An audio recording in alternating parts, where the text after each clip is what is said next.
Hello, everyone, and welcome back to another edition of the PensBurgh podcast. I am your host, Garrett Bahana. As always, alongside me is fellow PensBurgh contributor and my co-host of the PensBurgh podcast, Robbie Noggle. Robbie, how have you been since last week's episode? I can't complain too much, Garrett. A little wet here in beautiful Johnstown, Pennsylvania today, but I guess this week we at least have some wins to talk about, so no matter what else happens, that way it's at least looking up. Yeah, the same thing's happening to me in Bethel Park, just south of Pittsburgh. It has been disgusting all day, but what hasn't been disgusting is the Penguins' recent performance on the ice. Most recently, the Penguins completed the comeback and defeated the Vancouver Canucks. I believe that was the last game. Let me check the schedule real quick. Yeah, you're right. All right, yeah. They won 5-4 over the Vancouver Canucks in a crazy back and forth affair. And before that, they won 4-1 against the Arizona Coyotes on Sunday, January 8th. So the Penguins get off the losing streak, the 6-game losing streak they were on, and respond with 2 regulation wins in a row before they go and face the Winnipeg Jets on what will be Friday the 13th. But so the Penguins have, Robbie, they've gotten off this most recent slump of theirs, and the person or the topic that I'd like to talk about this week is one player in particular, and that's a player that has rebounded quite nicely. That player is Jason Zucker. And you've talked about Jason Zucker in the past, and you've described him as a very dynamic and rugged presence in the top 6. He's a very bring 110% kind of player, and he's very physical for the kind of offense that he produces. And so with Jason Zucker finally being healthy, it looks like the Penguins are finally getting that player that they've wanted since they traded for him from the Minnesota Wild during the Jim Rutherford regime. So he's producing as one of the team's top forwards, quite frankly. He has 10 goals and 26 points. He's a +4 in 36 games played. So the reason I want to talk about Jason Zucker this week is because of this production. The Penguins haven't gotten a lot of it, and they haven't gotten it consistently. And given his current $5.5 million cap hit, he's on an expiring contract. He'll be an unrestricted free agent at the end of this season. But the fact that the Penguins don't really have a lot of quality depth in the top 6 or the bottom 6, I mean, their starters, they're great, and their starters have been carrying themselves through the majority of these games. Crosby, Gensel, Malkin, Zucker, Raquel, they've all been healthy, and they've all been carrying this team to where they are right now. But given the lack of depth on this team, how likely would you, if you were Ron Hextall, think about extending Jason Zucker, or on the flip side, maybe try and go to the potentially younger / cheaper route? Right now, at last look, Pittsburgh will have an estimated $20 million of salary cap space at this season's end before offering contract extensions to any of their free agents. So Robbie, looking at Jason Zucker and his production this season, his production in a Penguins uniform, would you extend Jason Zucker because he's 30 years old? Any extension means you're probably going to get the twilight years of his career like you're doing with Sidney Crosby, Evgeny Malkin, and such. So would you extend Jason Zucker or potentially try and get younger / faster / maybe cheaper in hopes of replacing that production somewhere else?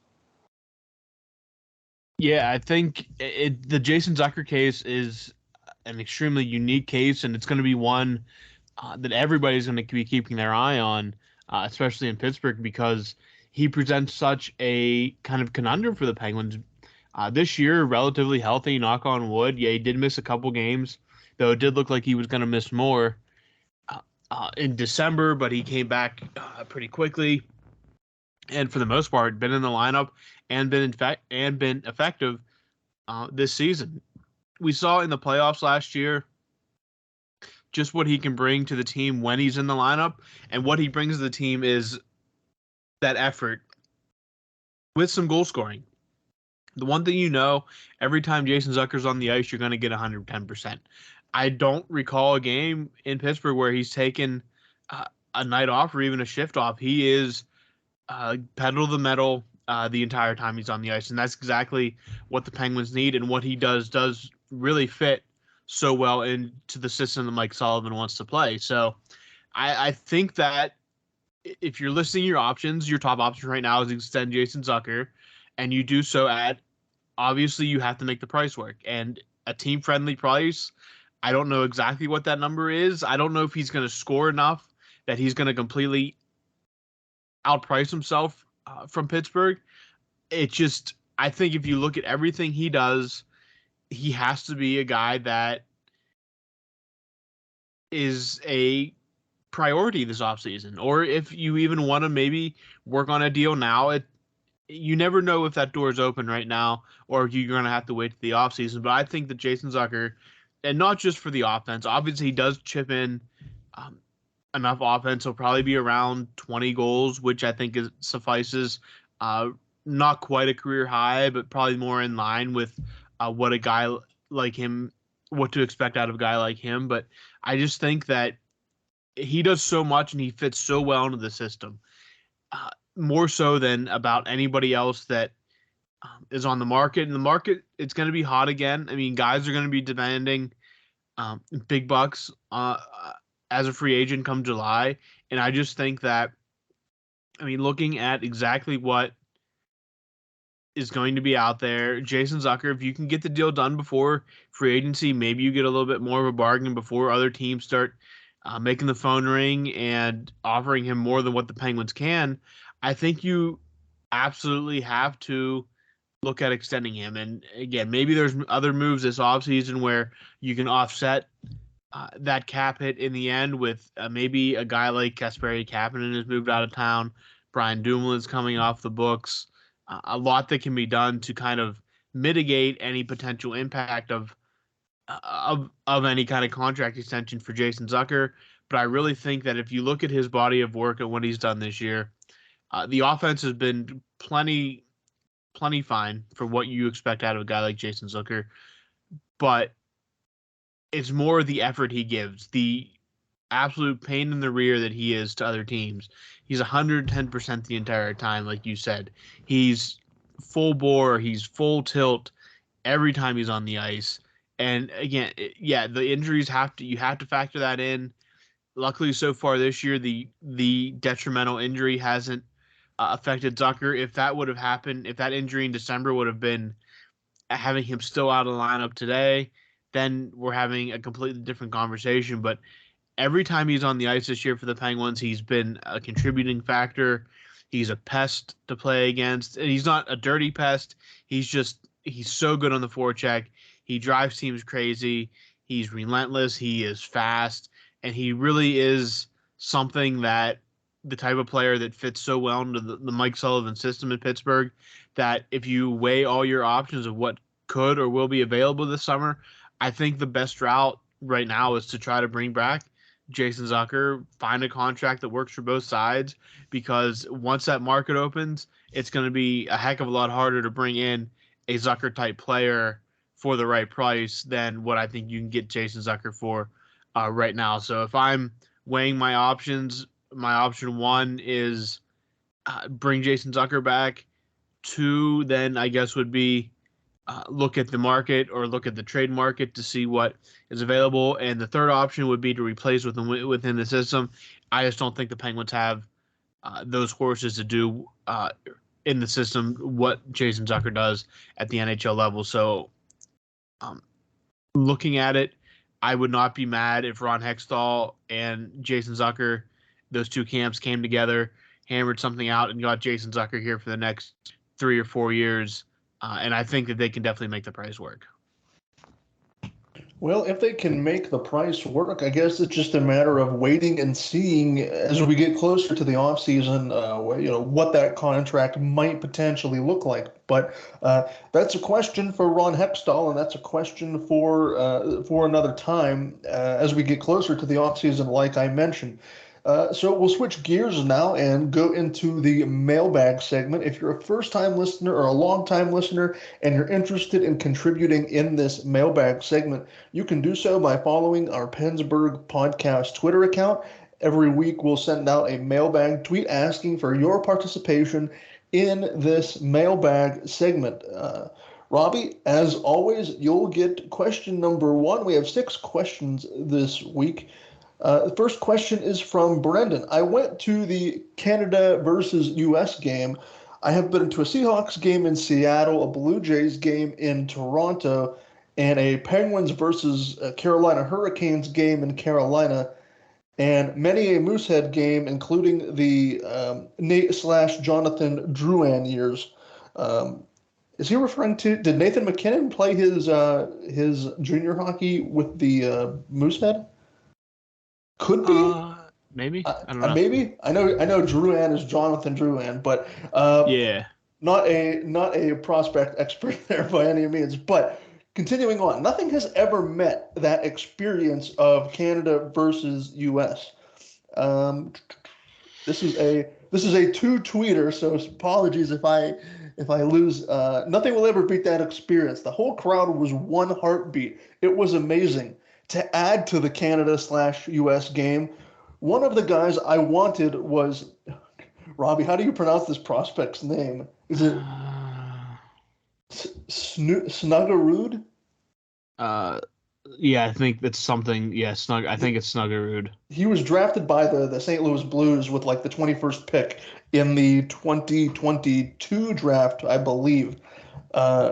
Brendan goes on to say, let me tell you, this kid did not disappoint as much as I didn't want him to succeed in that game. He has a big body, a powerful shot, and he's fast. He could easily play on Sid or Gino's line next year. And Brendan called it just a plain out miss in his opinion. Robbie, I guess that's the price you pay for having the success the Penguins have had.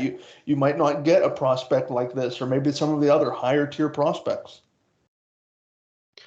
Yeah, so Nathan MacKinnon did play for the Halifax Moosehead, so that was who he was speaking of there in that question, and obviously Jonathan Drouin as well.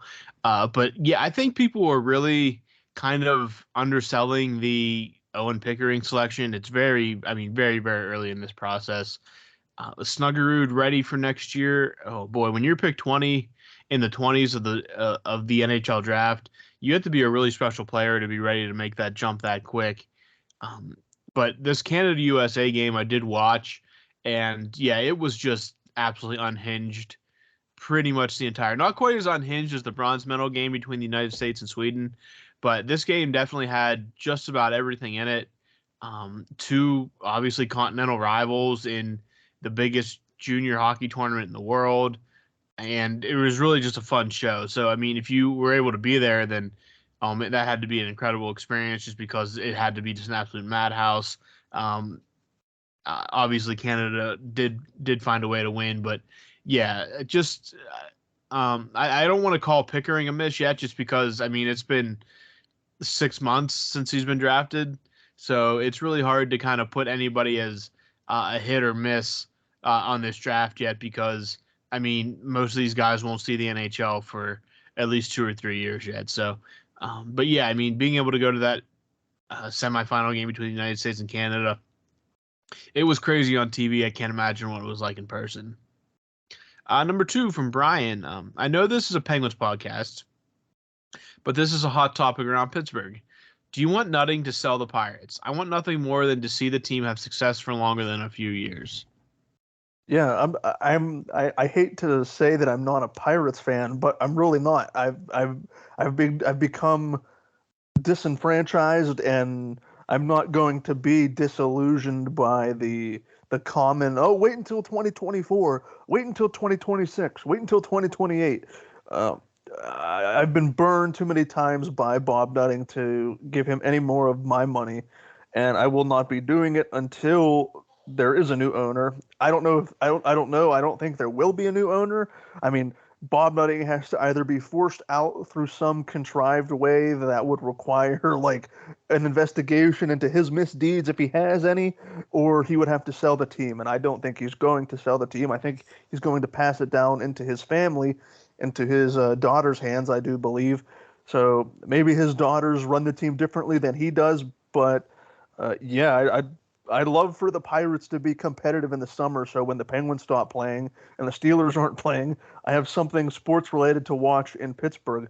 I'm going to Google right now what the Minnesota Twins just gave Carlos Correa.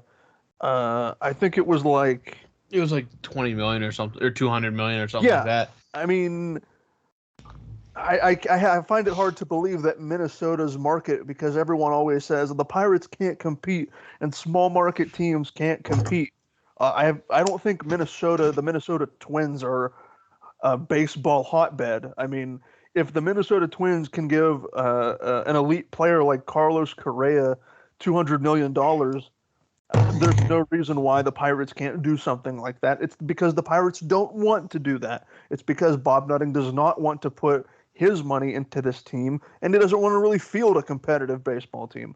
I fully 100% believe that he's in the business of putting profit over competition on the baseball field, and I can't fault him for that, for running a business. That, I mean, he's the owner and I'm sitting here recording a podcast. So there's definitely differences there for how he got to where he is, but it's frustrating as a Pittsburgh fan because I'd love to see them compete. I remember I was in high school during the 2013 season when they finally broke the streak and got into the wild card game, and I remember watching it on TV. It was a raucous atmosphere, even watching it through my living room TV. And to have that on a more regular basis would be incredible. But I'm not holding my breath any longer. I don't think he's going to sell unless something crazy happens, which is a shame because I'd love to have a competitive baseball team here in the summer. I love PNC Park. I think PNC Park is a great ballpark, but I'm not just going to go there to watch a below average product just lose 6-0 to the St. Louis Cardinals when I could just do that from my couch. Question number 3 for you, Robbie, comes from Brian. I know this is very unlikely and more wishful thinking than anything, but what if we somehow were able to re-sign Jason Zucker, Tristan Jarry, and add David Pastrnak in the offseason? I read the PensBurgh blog where it said we should have around $20 million to spend, so it could be possible. I just think it would be cool to see Pasta and Gino on the same line. Well, I mean, Pasternak's going to demand probably upwards of 9-10 million a season, and they can't. Yeah, that would be just an absurd amount of money to tie up, and that's not like, obviously Pasternak is a all-world talent, and there's no, like, if the Penguins had the opportunity to sign him, yeah, I'd be all for making it work somehow. From a realistic standpoint, I can't really put together how that would work, but moving on there, yeah, just getting Zucker and Jarry at a good price, I'll be happy with this offseason or sometime before next season, whenever that may be. But Pastrnak, I just don't see Pastrnak leaving Boston. I really think that it's just going to get to the point where Boston has to be realistic and look at what they have in him and just realize that they can't keep playing this game with him. They need to sign him to a long-term contract. He's more than well earned at this point. Obviously, with Bergeron's eventually going to come off the books. They're going to have a lot of money. He's going to cost a lot of money, but you just don't get scoring like that just shows up. You don't have guys just coming out of the draft outside of maybe a franchise player every couple years that's able to produce the goals like he is. He's an all-world talent, an all-world goal scorer, and when a guy like that falls to you, you have to do everything in your power to kind of make sure that he sticks in your franchise as long as possible, because you kind of look at the I always kind of think of the Tyler Seguin situation, and he just never really, he was pushed aside out of Boston and went and flourished in Dallas, and it took Boston a decent amount of time to kind of rebound from that, and they won that cup with him in his rookie season. But you had the emergence of guys like Marchand and stuff like that, but the talent, a guy like Pastrnak just doesn't fall fall off the tree. I mean, he's scored 40 goals last year. He has 48 in 2019 or 2019-20, and that was within only 70 games. I mean, he easily cruises by 50 if the league doesn't shut down that year. He's just been, I mean, since he's come into the league, he's never scored less than 30 goals in a full NHL season. His lowest goal total was last season, or 2021, the COVID shortened season of only 48 games. He scored 20 goals that year. But even that's a pretty ridiculous pace. He's right around another 35 plus goal season there. So a guy like Pasta, I know I'm kind of getting off topic here a little bit with him going to Pittsburgh, but I just think realistically that Boston has to kind of stop pulling that chain around, because eventually you're going to get burned. Even if he wants to remain in Boston, you can only push a guy so far before another team ponies up the big money and kind of makes a run for him. So, yeah, Boston, you got to kind of get your head on straight there and get him locked down. But in Pittsburgh, obviously, yeah, I mean, I would have loved Marchand in Pittsburgh when that was like a mini rumor, wishful thinking a couple years ago. But yeah, Pasta in Pittsburgh would be great. It would definitely keep the Penguins window open for a little bit longer. But realistically, I don't see him leaving Boston. But crazier things have happened. Brendan, with question number 4, with almost no cash, what do you think, if anything, the Penguins do at the trade deadline? Ideally, they upgrade their third line center. They either put Jeff Carter on a wing and get a better functioning, more mobile third line center who can drive play and drive offense alongside Kapanen or Heinen. That would be my first line of business. And even Brendan said, with almost no cash, everyone is tied up against the salary cap right now. The Penguins are no exception. But at the same time, trades are still going to happen between now and the trade deadline. It's not like trades all of a sudden become taboo and no one's going to make any moves, because there will be moves to be had. And rentals will go to championship contenders. And if the Penguins want to be in that group, I think they really do need to upgrade their bottom six. That starts with moving Jeff Carter out of that third line center role, because we've talked about it ad nauseum here over the last month and a half. He just can't do it anymore. So that would be what I would want to do in a perfect world. We'll see if Ron Hextall is working the phones right now. I know he's receiving a lot of criticism, even from national outlets and local outlets here. I know Josh Yohe recently published an article in The Athletic talking about Ron Hextall, his passive approach, his more reserved approach of not wanting to trade futures away or trade draft picks away. And, that can work, but I think it can work in a rebuild. The Penguins want to do this kind of hyper rebuild / contend kind of double plan. I don't know if it's really going to work, but going back to the original question, third line center, ideally they can swap Brian Dumoulin out. I don't know if they will, because Robbie, I know you've answered a couple of questions regarding Dumoulin in the mailbag. I mean, just knowing how general managers and coaches operate, they probably have a sense of respect and that kind of thing, because Dumoulin is a veteran. He's a Stanley Cup champion, so I don't think they're just going to toss him out on the street.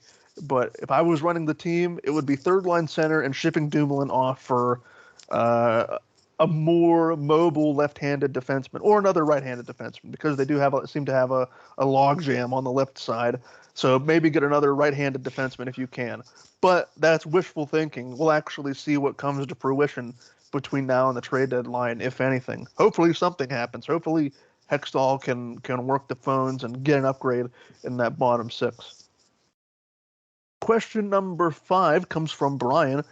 Great to hear the Penguins flew to Montreal to be with Chris Letang for his father's funeral. Just shows how close this group is, and hopefully they can build off their win over Arizona and get back on track. Do you actually think it's possible to have Alex Letang and Nikita Malkin be teammates on the Penguins someday in the future? If nothing else, that would be pretty cool. I mean, you saw the videos of them practicing, or I guess just going for a skate at the Winter Classic at Fenway Park with their dads and with each other. Um, I mean, is it possible? Sure. I mean, again, there's a long. I mean, we talk about Owen Pickering being a long way off. We got a long way to think about Alex Letang and Nikita Malkin possibly being Penguins in the future. And I mean, you never know if they're going to be um, hockey players full time growing up. A lot of times that changes, and talent doesn't always trickle down to generation to generation. They have two pretty high bars to live up to in Evgeny Malkin and Chris Letang.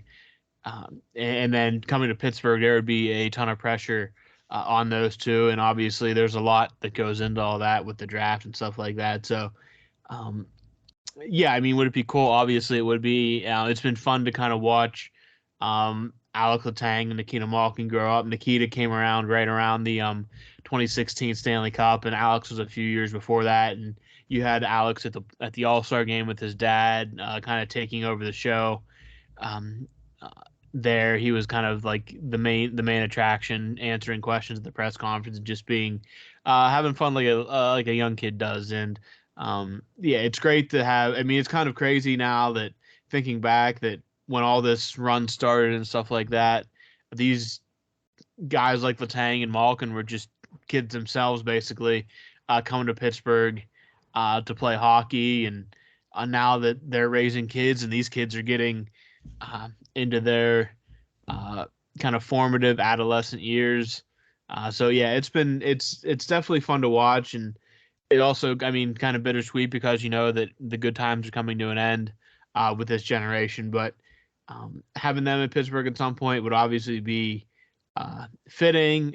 But again, yeah, a lot of that to work out. And but again, it's nice to think about the future, especially when um, the future is not that far off for this Penguins generation. So, and as for the win over Arizona, obviously, great to be back in the win column there, and then the whatever happened against the Canucks, that complete unhinged chaos. And then as for Chris Letang, um, being in the Penguins, just showing how close they are as a group, that was undoubtedly led by guys like Malkin and Crosby, who have been with the Tank basically literally his entire NHL career. And again, this kind of goes back to show this offseason how important all this was to those guys to get to come back to Pittsburgh and finish out their careers here. Last but not least is again Brian. Would you be in favor of moving Carter to Malkin's line and moving either Rust or Zucker to the third line with Heinen and Kapanen? Just trying to think of something to get life into that third line and add depth. Yeah, I guess at this point, what can you lose by experimenting? I don't know if I don't know if I'd put Carter on the second line. Maybe what I would do is I think Danton Heinen has some center experience. Maybe put Heinen in the center position, put Carter on the right wing, and maybe put Kapanen on his off wing, or put Carter on his off wing. Whoever can play the off wing a little bit better.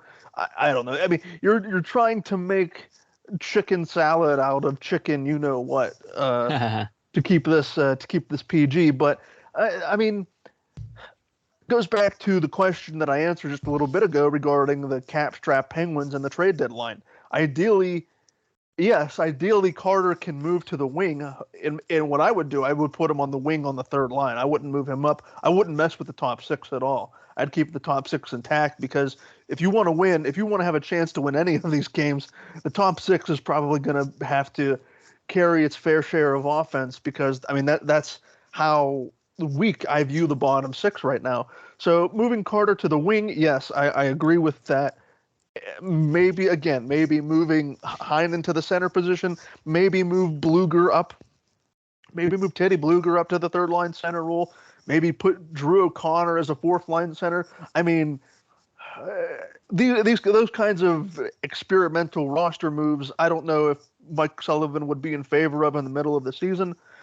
Maybe the Penguins would have to go on another sort of long losing stretch to get really experimental and try new combinations and that sort of thing. But yeah, to Brian's point, he's just trying to do what we're all trying to do at this point, and that's just trying to get something to inject more life into the bottom six in that third line, because I'm of the mindset that if you can fix the bottom six, this is a very well-rounded team. Does it have its flaws? Yes, absolutely. This team is not perfect, and this team is not the favorite to win the Stanley Cup. That much is very much obvious. This team has its flaws, but if it can be fixed, if the bottom six can get a little bit more depth to it and take some pressure off of those aging stars in the top six, there's no reason why they can't get hot in middle to late March, early April, and then make something of a little bit of an impressive run in the twilight years of this era. So, yeah, Brian, we're all trying to do the same thing. We're all trying to get some life into that bottom six and try and make this team as complete and as balanced as possible. At the end of the day, that's just what we're trying to do. So uh, the clock is ticking. I don't know if Ron Hextall, if he is like Jim Rutherford in the sense that he likes, when Rutherford was here, he liked to make trades before the actual deadline day to try and get his players, his newly acquired players, adjusted to Pittsburgh and Mike Sullivan and his teammates and all that sort of thing. So we'll see if Ron Hextall makes any moves before the deadline. Hopefully he makes something. He does something instead of just sit on his hands and protect the first round pick. Because at this point, maybe there was an argument to be had to protect the first round pick, and there still could be. If the Penguins are in the Connor Bedard sweepstakes, even if they have a very, very small percentage chance, being in that sweepstakes is a lot better to have a chance at Bedard than not being in the sweepstakes at all. So it's kind of a delicate tightrope situation. Do you want to keep the draft pick? If you're out of playoff position, do you want to keep the draft pick or trade the draft pick away for more depth in the bottom six? But that's going to be a question that we address as we get closer and closer to the trading deadline. But until then, that will do it for this episode of the PensBurgh podcast. So for Robbie Noggle, I have been Garrett Bahana. Thank you so much for listening to this edition of the PensBurgh podcast, and we will talk to all of you again this time next week.